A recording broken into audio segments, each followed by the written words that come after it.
Hello ସାଙ୍ଗମାନେ, ଜୟ ଜଗନ୍ନାଥ। କେମିତି ଅଛନ୍ତି ଆପଣ ସମସ୍ତେ? ଆଶା କରୁଛି ସମସ୍ତେ ବହୁତ ଭଲରେ ଥିବେ, ସେମ୍ ଭଲ ଥାନ୍ତୁ। ତ ଫ୍ରେଣ୍ଡସ୍, ବାହାଘର ପାଖରୁ ଭାଇ ସେ କ'ଣ ମାନେ ଏତେ ଜୋରସେ ମାନେ କଫଟା ମୋର ଛାଡ଼ୁନାହିଁ ହେଲା। ସେଇପାଇଁ ଇଏ ଗୋଟେ କଫ୍ ସିରପ୍, ଆଉ ଗୋଟେ କଫ୍ ସିରପ୍ ଅଛି ରୋଷେଇ ଘରେ, ଆଉ ଗୋଟେ ଇଏ ଖଦିରଡ଼ି ଗୁଟିକା ଗୋଟେ ହେଲା। ସେଇଟା ଦେଖା ହେଉଛି ହଜମଲା ଭଳିଆ, କିନ୍ତୁ ଗୋଟେ ହଜମଲା ନୁହେଁ। ଦେଖ, ହଜମଲା ଭଳିଆ ଦେଖାହେଉଛି ନା, କିନ୍ତୁ ଏଇଟା ହଜମଲା ନୁହେଁ। ପୁରା ମାନେ ଲେଖା ହେଇଛି କଫ ପାଇଁ, କିନ୍ତୁ ମୋତେ କାହିଁ କାମ ଦେଲା ଭଳିଆ କାହିଁ ଲାଗୁନାହିଁ ହେଲା। ତ ଏଇସବୁ ମେଡ଼ିସିନ ଖିଆ ଚାଲିଛି, ମାନେ ବିରକ୍ତି ଲାଗିଲାଣି ଗୋଟେ। ମାନେ କି କଫରେ ବାହାଘର ପାଖରୁ ମୋତେ ଏକା ନୁହେଁ, ମୋର ଯେତିକି ଭାଇ ମାନେ ଅଛନ୍ତି ଅଧାରୁ ଅଧିକ ମାନେ ସେ ଏଇଭଳିଆ ସବୁ ଦେହ ଖରାପ, ଥଣ୍ଡା, ଜ୍ୱର। ଆଜି ଥଣ୍ଡା ଛାଡ଼ିଗଲା ବେଳକୁ କାଲି ପୁଣି ଆଉଥରେ ହେଇଯାଉଛି। ସେଇ ହେଲା ଟେନସନ୍। ତ ସିଏ ଗଲା ଜିନିଷ। ଆଜି କିଛି ସେମିତି ଭିଡ଼ିଓ ମୁଁ ପକେଇ ନାହିଁ ଏଥିପାଇଁ ଯେ କାଲି ମୁଁ ମାନେ ଟିକେ ବ୍ୟସ୍ତ ଥିଲି। ତାପରେ ରାତିରେ ଗୋଟେ, ରାତି ନୁହେଁ ସନ୍ଧ୍ୟା ସମୟରେ ଗୋଟେ ଅଘଟଣଟେ ଘଟିଗଲା ଆମ ଘର ଭିତରେ। ତ ସେଇଥିପାଇଁ ଆଉ କିଛି ବନେଇବା ପାଇଁ ଇଚ୍ଛା ହେଲାନି ଭିଡ଼ିଓ। ତ ଆଜି ସଣ୍ଡେ ହେଲା, ଆଜି ସଣ୍ଡେ, ଆଉ ଆପଣମାନେ ବି ବହୁତ ସାରା ମଜାମସ୍ତି କରୁଥିବେ ସଣ୍ଡେରେ।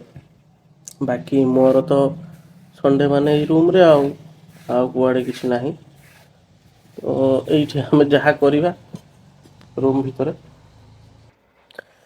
ଗୋଟେ ଜିନିଷ ଯେ ଲାଇଫରେ ହେଲା, ଲାଇଫରେ ଜମା ବି ରିଗ୍ରେଟ୍ ନିଜକୁ କରିବାକୁ ଦିଅ ନା। କାହିଁକିନା ଆମେ ଗୋଟେ, ମୁଁ ଏକ୍ଜାମ୍ପଲ୍ ଦେଉଛି, ଏଇ ପେନ୍ଟା ଧରାଯାଉ।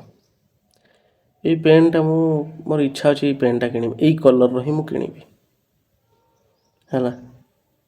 ଗୋଟେ ଜାଗାରେ ମୁଁ ବୁଝିଲି, ସେଠି ମିଳିଲାନି, ଆଉ ଗୋଟେ ପେନ୍ ନେଇ ପଳେଇ ଆଇଲି।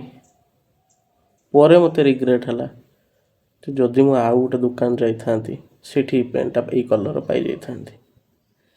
ବୁଝିପାରିଲ? ଯେଉଁ ଜିନିଷଟାକୁ ଆମେ ଚାହୁଁ, ବା ହଁ, ଯେଉଁ ଜିନିଷଟାକୁ ଚାହୁଁ ସେ ଜିନିଷଟା ପାଇବା ବୋଲି କିଛି ଗ୍ୟାରେଣ୍ଟି ନଥାଏ। ତା ମାନେ ନୁହେଁ ଯେ ସେ ଜିନିଷକୁ ଆମେ ଖୋଜିବା ନାହିଁ କି ପାଇବାକୁ ଚେଷ୍ଟା କରିବା ନାହିଁ। ମୁଁ ଏଇ ପେନ୍କୁ ଆଣିବା ପାଇଁ ଯଦି ଗୋଟେ ଜାଗାରେ 4ଟା ଦୋକାନ 5ଟା ଦୋକାନ ବୁଲିଥାନ୍ତି, ଏଭଳିଆ ରିଗ୍ରେଟ୍ ଫିଲ୍ ହେଇନଥାନ୍ତା ହେଲା। ସେ ହେଲା ଜିନିଷ। ତ ଲାଇଫରେ ତୁମେ ଯେତେବେଳେ ବି ଗୋଟେ ଜିନିଷକୁ ହାସଲ କରିବାକୁ ଚାହୁଁଛ, ପୁରା ଲାଷ୍ଟ ମୋମେଣ୍ଟ ପର୍ଯ୍ୟନ୍ତ ଯାଅ, ପୁରା ଚେଷ୍ଟା କର ଯେମିତି ପାଇବାକୁ, ପୁରା ପ୍ରାଣପଣେ ଚେଷ୍ଟା କର ହେଲା। କାହିଁକିନା ରିଗ୍ରେଟ୍ ଗୋଟେ ବହୁତ ବଡ଼ ଜିନିଷ।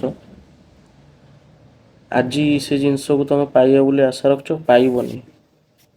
କାଲି ହଠାତ୍ ଆମର କ'ଣ ହେଇଯିବ, ଦେନ୍ ସେ ହେଲା କଥା। ବାସ୍, ବ୍ଲଗ୍ ତ କିଛି ନଥିଲା ସାଙ୍ଗମାନେ, ଗୋଟେ ଭଲ ମେସେଜ୍ ଦେବାର ଥିଲା, ସେଇଥିପାଇଁ ଆପଣମାନଙ୍କ ସାଙ୍ଗେ ଟିକେ କଥା ହେଲି। କେମିତି ଲାଗିଲା ନିହାତି କମେଣ୍ଟରେ ଜଣାଇବେ। ବାସ୍, ଏଇଠି ରହିଲି। କାଲି ନୂଆ ବ୍ଲଗ୍ରେ ଦେଖା ହେବା। ସେତେ ପର୍ଯ୍ୟନ୍ତ ଜୟ ଜଗନ୍ନାଥ।